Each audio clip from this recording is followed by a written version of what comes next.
Hello students, welcome back to chemistry classes. Class 12th chemistry plus NEET plus JEE के segment में मैं श्रवण कुमार एक बार फिर से सभी स्टूडेंट्स का वेलकम करता हूं। बच्चों आज हमारा 12th क्लास इलेक्ट्रोकेमिस्ट्री का लेक्चर नंबर 26 है। ओके, देखिए हमने लास्ट लेक्चर में बात की थी एक बहुत ही इम्पोर्टेंट टॉपिक इलेक्ट्रोलाइसिस की। ये मान के चलिए आप लोग कि ये इस चैप्टर का लास्ट न्यूमेरिकल पोर्शन है। हमने कुछ इम्पोर्टेंट न्यूमेरिकल पोर्शन आपको कंप्लीट ऑलरेडी करा चुके हैं। इलेक्ट्रोलाइसिस में जो थ्योरेटिकल पोर्शन बनता था कि इलेक्ट्रोलाइसिस की डेफिनेशन, इलेक्ट्रोलाइसिस जब होता है एनोड कैथोड पर तो इलेक्ट्रोलाइटिक प्रोडक्ट मतलब एनोड पर क्या मिलता है, कैथोड पर क्या मिलता है और क्या कॉन्सेप्ट है इलेक्ट्रोलाइसिस का, कंप्लीटली हमने आपको लास्ट लेक्चर में समझा ही दिया था। आज हमें amount of substance deposit on electrode, ये चीज़ कैलकुलेट करने के लिए, इसकी कैलकुलेशन करने के लिए हमें आज बात करनी है, शुरुआत करनी है यहाँ पर एक बहुत ही इम्पोर्टेंट टॉपिक की जिसका नाम है फैराडे लॉज ऑफ इलेक्ट्रोलाइसिस। आपको हेडिंग डालनी है यहाँ पर, जो टॉपिक है वो है Faraday laws of electrolysis. Okay, एक बार आप सभी स्टूडेंट हेडिंग डालिए, फिर हम लोग शुरुआत करते हैं।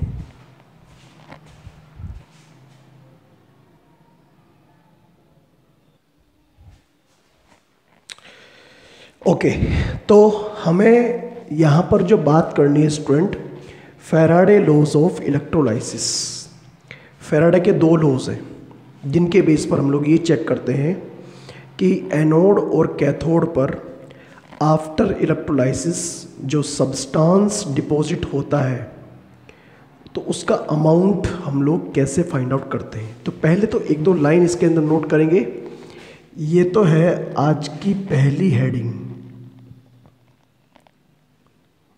आज की पहली हेडिंग क्या पॉइंट है? Amount of different substances, amount of different substances deposited on cathode or anode, cathode or anode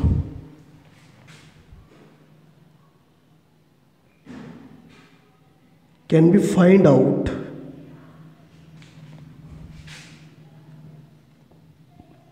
by the help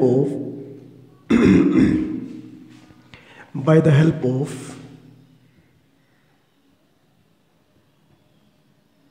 Faraday laws. ठीक है, by the help of Faraday laws amount किसी भी सब्सटेंस का anode cathode पर जो substance deposit होते हैं उनका अमाउंट हम लोग ऐसे फाइंड आउट कर सकते हैं। अब ये कितने लॉज हैं? दो हैं ये। तो there are two laws of Faraday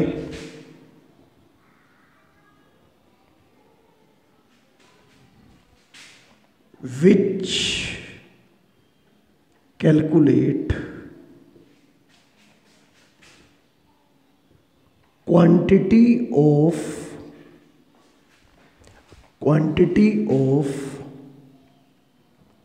different substances। ठीक है, इनमें से अगर मैं सबसे पहले लॉ की बात करूं, फर्स्ट, तो ये ठीक ऐसे ही है, first law of Faraday.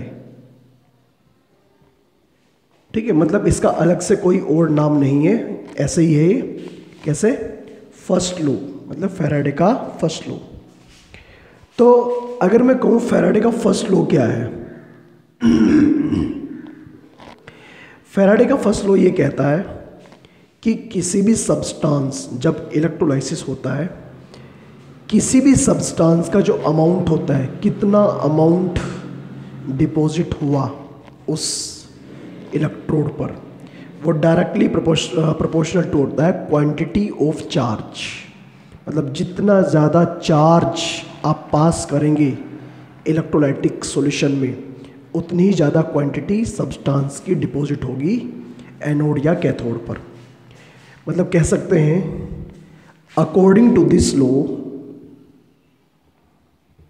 according to this law, amount of substance deposited on cathode or anode, cathode और anode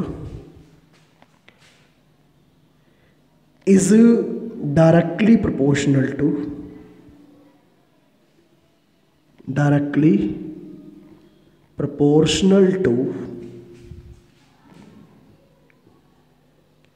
quantity of charge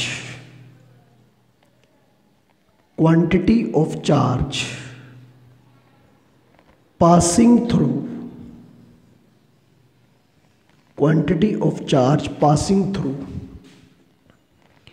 electrolytic solution. जितना ज़्यादा चार्ज उतनी ही ज़्यादा सब्सटेंस का अमाउंट। मतलब कह सकते हैं हम लोग यहाँ पर ये बात, amount directly proportional to charge. अच्छा, अमाउंट तो वेट भी हो सकता है, नंबर ऑफ मोल भी हो सकते हैं, कुछ भी तो हो सकता है ना। अभी आप लोग ये मान के चले कि जो अमाउंट है वो वेट है, तो अमाउंट को मान लीजिए weight, W proportional to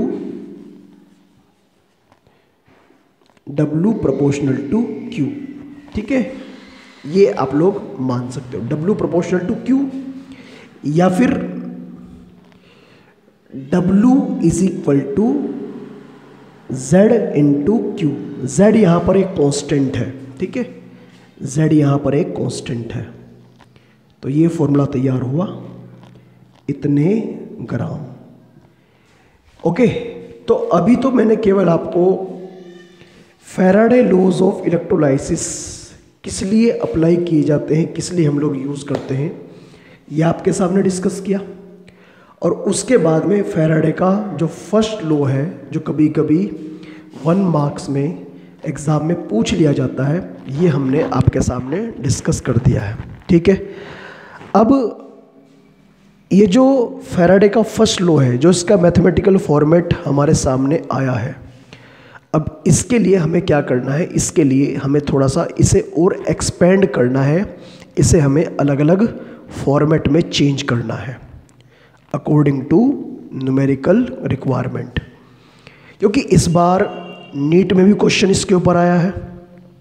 okay, इसी बार 2020 में नीट के एग्ज़ाम में भी इसके ऊपर क्वेश्चन आया है, जेई में भी इसके ऊपर क्वेश्चंस आते हैं, और बोर्ड एग्ज़ाम में तो एवरी ईयर कोई ना कोई क्वेश्चंस बन ही जाता है। ठीक है, इंपॉर्टेंट टॉपिक है, तो हर चैप्टर कोई ना कोई इंपॉर्टेंट टॉपिक होते हैं, तो ये कुछ इंपॉर्टेंट टॉपिक्स हैं चैप्टर के। तो इसलिए मैं कह रहा हूँ आपको कि पहले आप लोग इसे नोट कर लीजिएगा, और फिर मैं फैराडे लॉज ऑफ इलेक्ट्रोलाइसिस का जो फर्स्ट लॉ है, उसके जो अलग अलग फॉर्मेट है, अलग अलग जो उसके कॉन्सेप्ट है, उसके बेस पर मैं आपको उसके मैथमेटिकल फॉर्मेट बताऊंगा। ठीक है, अभी नोट कर लीजिए आप लोग इसे।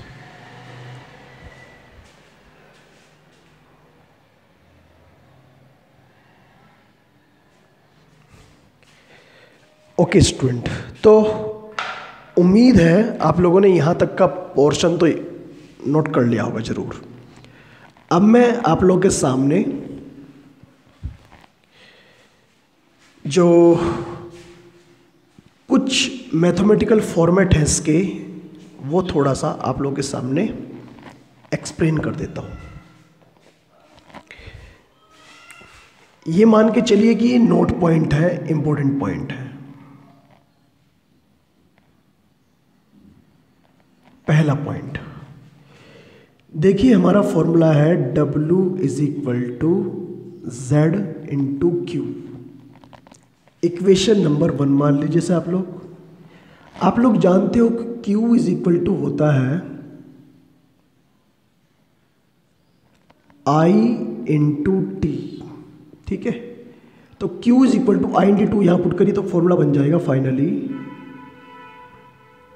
W is equal to Z into I into t. ठीक है, इस फॉर्मूले में where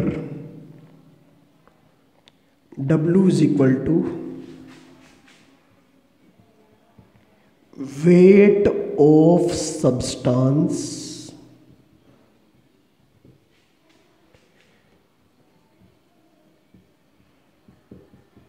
deposited on cathode. Weight है, और ध्यान रहे वेट काहे में है, ये इन ग्राम। ठीक, उसके बाद में आई क्या है, I current in ampere. Current हमेशा एम्पियर में यूज़ करना है, मिली एम्पियर या फिर इससे छोटी या बड़ी यूनिट में यूज़ नहीं करना, एम्पियर में यूज़ करना है। टी यहाँ पर है टाइम, कभी आप लोग इसे टेम्परेचर समझो, टाइम है, और टाइम ऑलवेज लेना है इन सेकंड। ठीक है, तो ये हुआ। और क्यू को लिख दीजिए, क्यू क्या है, चार्ज। क्यू चार्ज होता है, और अगर चार्ज लेना है तो चार्ज कहाँ में लेना है, कूलम में, कूलम। ठीक है, अब ये Z क्या है, Z को हम लोग बोलते हैं इलेक्ट्रोकेमिकल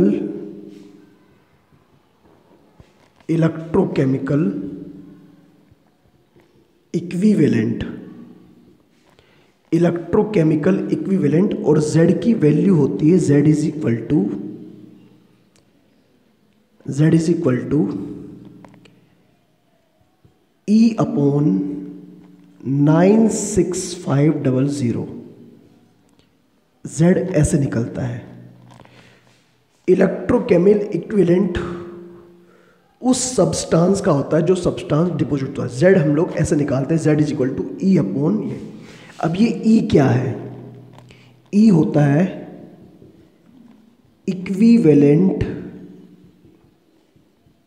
वेट। ठीक है, और इसे बोलते हैं हम लोग फैराडे कांस्टेंट। फैराडे कांस्टेंट जिसे हम लोग कभी कभी F से डिनोट कर देते हैं। ठीक है, फैराडे कांस्टेंट है 96500। फैराडे कांस्टेंट क्या होता है इसे मैं बाद में बताऊंगा आपको। ठीक है, इसकी वैल्यू ये कैसे निकलती है, लेकिन E कैसे निकलता है मेन बात ये है। देखिए, calculation of E actually equivalent weight हम लोगों ने चैप्टर नंबर 2 में भी कैलकुलेट करना सीखा था। जो कंपाउंड, जो सब्सटेंस अपने आयंस में टूट जाते हैं उनके लिए E निकलता है। तो E निकालने का फॉर्मूला है उस सब्सटेंस का मोलर मास अपॉन उस सब्सटेंस के ऊपर वैलेंसी फैक्टर या चार्ज, मतलब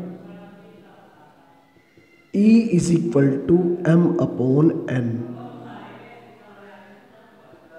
ठीक है, E is equal to M upon N। For example आपको ये कहा कि भाई कॉपर सल्फेट है, कॉपर सल्फेट से कॉपर डिपॉजिट हुआ, कॉपर सल्फेट से कॉपर डिपॉजिट हुआ कैथोड के ऊपर। ठीक है, तो अब इस दौरान चार्ज में कितना चेंज आया। कॉपर सल्फेट कॉपर प्लस के 2 होता है, सल्फेट माइनस के 2 होता है, और यहाँ पर कॉपर में चार्ज 0, तो यहाँ पर n की वैल्यू कितनी है 2, इसीलिए इसके लिए E कितना है। मैंने कहा जो सब्सटेंस डिपॉजिट हुआ है E उसके लिए निकलता है, ठीक है। तो इसका मतलब कॉपर डिपॉजिट हुआ, कॉपर का एटॉमिक मास 63.5 वैलेंसी 2, तो कॉपर के लिए ऐसे निकलेगा। आप कोई और एलिमेंट ले लो, मान लिया आपने कहा कि भाई सिल्वर नाइट्रेट में करंट पास किया गया, तो हमें इसमें क्या मिलेगा, सिल्वर मिलेगी। तो सिल्वर Ag प्लस के 1 और NO3 माइनस के 1, तो यहाँ पर चार्ज 0 हुआ, तो यहाँ पर N की वैल्यू 1 होती है, तो इसीलिए E is equal to silver का एटॉमिक मास 108 वैलेंसी 1 108 ही आ गया।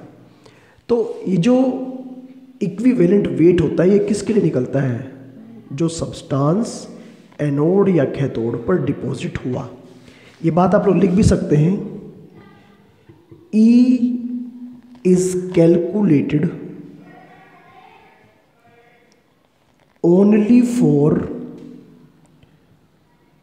those substances which are deposit on electrode, जो इलेक्ट्रोड पर डिपॉजिट हो रहे हैं E जनरली उनके लिए फाइंड आउट करते हैं। मतलब कहने का ये है कि अगर आपको किसी भी सब्सटेंस के लिए E फाइंड आउट करना है, अगर आपको E कैलकुलेट करना है, तो E कैलकुलेट कैसे करेंगे। जैसे कॉपर सल्फेट है, तो आप लोग ऐसा नहीं करेंगे कि आपने पूरे कॉपर सल्फेट का मास ले लिया।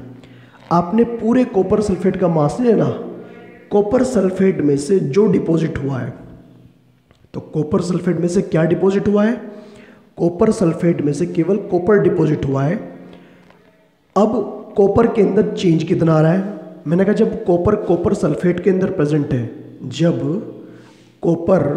कॉपर सल्फेट के अंदर प्रेजेंट है, तो कॉपर प्लस के 2 से कॉपर 0 हुआ, तो प्लस के 2 से जब 0 हुआ तो n की वैल्यू कितनी है 2, एक्चुअली n चेंज होता है, तो n की वैल्यू 2, तो इसीलिए E is equal to copper का एटॉमिक मास अपॉन कॉपर की वैलेंसी फैक्टर, ठीक है।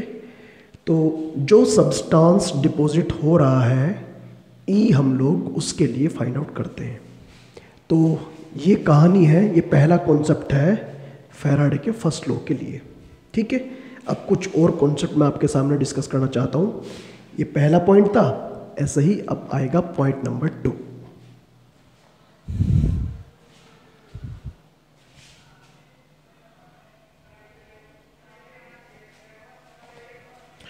ओके, देखिए हमारे सामने बहुत सारे अलग अलग तरह के कन्वर्जन्स हम लोग देखते होंगे। डिफरेंट टाइप के कन्वर्जन्स हम लोग अपने आसपास के एनवायरनमेंट में देखते हैं। उनमें से जो कन्वर्जन्स रिडक्शन या ऑक्सीडेशन के होते हैं, मैं उनकी बात कर रहा हूँ। तो अब हम लोग पढ़ेंगे note point number 2।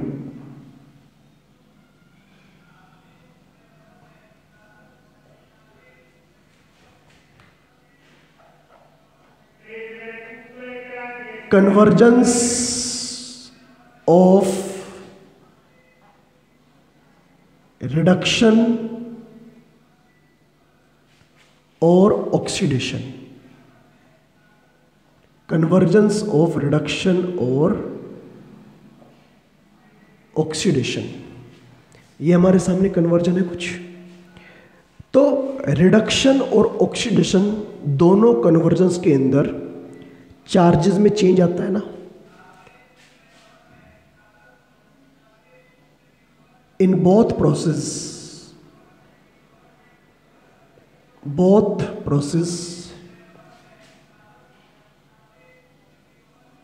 change in charge is occur. Charges के अंदर चेंज यहां पर आता ही आता है। ओके, तो किस तरह की सिचुएशन बनती है और क्वेश्चन कैसा आता है, थोड़ा समझते हैं बात को। देखिए, ये एक फैराडे लॉज है, W is equal to Z I into t, और I इंटू टी को आप लोग बस ये मान लीजिए कि ये चार्ज है, Q है, बस आप इसे Q मान लीजिए। W is equal to Z into q. इस फॉर्मूले में अगर मैं Z की वैल्यू पुट करूं तो Z की वैल्यू हो जाएगी E अपॉन F। हमने तो लिखवाया था आपको E अपॉन 96500, लेकिन ये जो 96500 है इसे तो बोलते हैं फैराडे कांस्टेंट, जिसे हम लोग F लिख सकते हैं। तो हमने Z E अपॉन F लिख लिया और इंटू Q। ठीक है, इक्वेशन नंबर 1 मान लीजिए, इक्वेशन नंबर 2 मान लीजिए। लेकिन अभी कुछ देर पहले ही हमने आपको समझाया कि जो E होता है, E इज इक्वल टू होता है molar mass upon valency factor. मतलब ये उस सब्सटेंस का एटॉमिक मास है जिसके बारे में बात हो रही है, और ये क्या है, ये n यहाँ पर चेंज है, चेंज इन चार्ज। ठीक है, चेंज इन चार्ज। जब हम लोग ये वैल्यू यहाँ पुट करेंगे तो आपका फॉर्मूला बन जाएगा W is equal to M into q upon N into F। हमने ये वैल्यू यहाँ पर पुट कर दी। ये जो M है इसके हमने इधर मल्टीप्लाई कर दी, ये हमने इसे क्रॉस मल्टीप्लाई कर दिया M को। तो ये फॉर्मूला हुआ W upon M is equal to Q upon two F। हो गया भाई, ये W अपॉन M को हम लोग क्या लिख सकते हैं, इसे लिख सकते हैं हम लोग बच्चों नंबर ऑफ मोल। ठीक है, तो ये हो जाएगा mole is equal to Q upon N into F। अगर मुझे यहां से चार्ज फाइंड आउट करना हो तो फॉर्मूला बन जाएगा Q is equal to mole into N into F।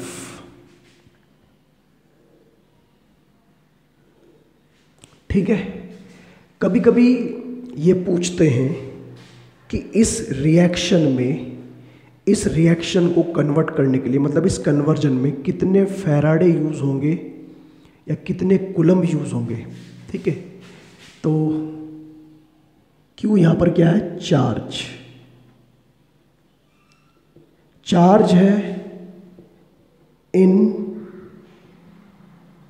Coulomb और इन फैराडे। भाई अगर कूलम्ब में निकालना है तो F की वैल्यू पुट कर दो, क्योंकि आपको पता है 1 फैराडे इज इक्वल टू होता है 96500 इतने कूलम्ब। तो अगर ये फैराडे को कूलम्ब में कन्वर्ट करना है तो आपको F की वैल्यू यहां रख देनी है, निकल जाएगा। तो जैसे मान लिया, एग्जाम्पल दिया, MnO4 माइनस कन्वर्ट हो रहा है Mn प्लस के 2 में। मेरी बात को जरा ध्यान सुनना कि इस कन्वर्जन में ये जो कन्वर्जन हुआ, ये जो भी हुआ, हो सकता है ये रिडक्शन हो सकता है ये ऑक्सीडेशन हो। इस कन्वर्जन में, इस कन्वर्जन को करने के लिए कितना चार्ज खर्च होगा, नंबर ऑफ कूलम्ब निकालो या फिर नंबर ऑफ फैराडे निकालो, कुछ भी कह सकते हैं। तो इसमें हमें निकालना फाइंड Q। बस ये कहा आपको कि ये हमारे पास में इसका कितना है, इसका आपके पास में 1 मोल है। इसका मतलब यहां पर इस क्वेश्चन में मोल तो दिए हैं 1, चेंज कितना है यहाँ पर, चेंज निकालना पड़ेगा। एक्चुअली यहाँ mn के ऊपर प्लस के 7 का चार्ज है, इसीलिए हमने इस चैप्टर के स्टार्टिंग में आपको ऑक्सीडेशन नंबर कैलकुलेट करना सिखाया था। आपको याद होना चाहिए, हमने आपको ऑक्सीडेशन नंबर कैलकुलेट करना इसीलिए बताया था कि किसी भी आयन में, किसी कंपाउंड में, किसी भी चीज़ में अगर हमें ऑक्सीडेशन नंबर फाइंड आउट करना है तो हम लोग कैसे कर सकते हैं। तो MnO4 माइनस में Mn प्लस के 7 है और प्लस के 7 से डिक्रीज होकर प्लस के 2 हुआ। तो अगर प्लस के 7 से डिक्रीज होकर प्लस के 2 हुआ तो यहाँ पर n की वैल्यू कितनी है, यहाँ पर n की वैल्यू 5 है। क्या आप लोग मेरी बात को समझ पा रहे हो? इस कन्वर्जन में कितना चेंज है, 5 का। यहाँ पर n की वैल्यू 5 है, तो इसका मतलब n की वैल्यू 5 है, ठीक। और फैराडे F की वैल्यू होती है 96500 इतने कुलम। तो Q इज इक्वल टू होता है mole into change into F। Q is equal to mole तो 1 है, चेंज 5 का है F। तो फैराडे की टर्म में तो आंसर आ गया 5 फैराडे, 5 फैराडे। और अगर ये आंसर निकालना हो आपको कुलम में तो क्या हो जाएगा, Q is equal to 5 into 96500 इतने कुलम। ये भी आंसर सही है और बच्चों ये भी आंसर सही है, दोनों के दोनों आंसर सही है। कंडीशन इस बात पर डिपेंड करेगी कि आंसर अगर ऑब्जेक्टिव में दिया हो तो वो कुलम में दिया है या फैराडे में दिया है। तो हमने इसी फॉर्मूले को एक दूसरे फॉर्मेट में भी चेंज कर लिया हमने, ठीक है। आप लोग इसे बाद में अलग से नोट करेंगे, इस पोर्शन को पहले इस वाले हिस्से को नोट करेंगे पूरे को और फिर इसे नोट करेंगे, ठीक है। वीडियो स्टॉप करके नोट कर लीजिएगा आप लोग इसे।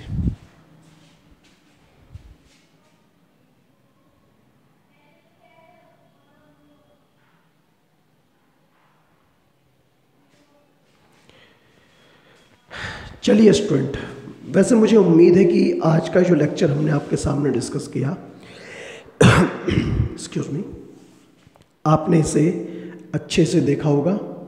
जो टॉपिक मैं आपको समझाना चाह रहा हूँ तो वो आप लोगों ने बहुत अच्छे से समझा भी होगा और आपने अपने नोट्स में भी इसे कॉपी किया होगा। बस अब कंडीशन यही है कि आप लोग इसे कैसे समझते हैं, इस बात को आपको देखना है। आपको लेक्चर को बिल्कुल प्रॉपर वे में देखना है, स्किप नहीं करना है, लेक्चर को कंटिन्यूअसली देखना है और जो जो बातें मैं आपको समझाना चाह रहा हूँ, बताना चाह रहा हूँ, उसे समझना है, ठीक है।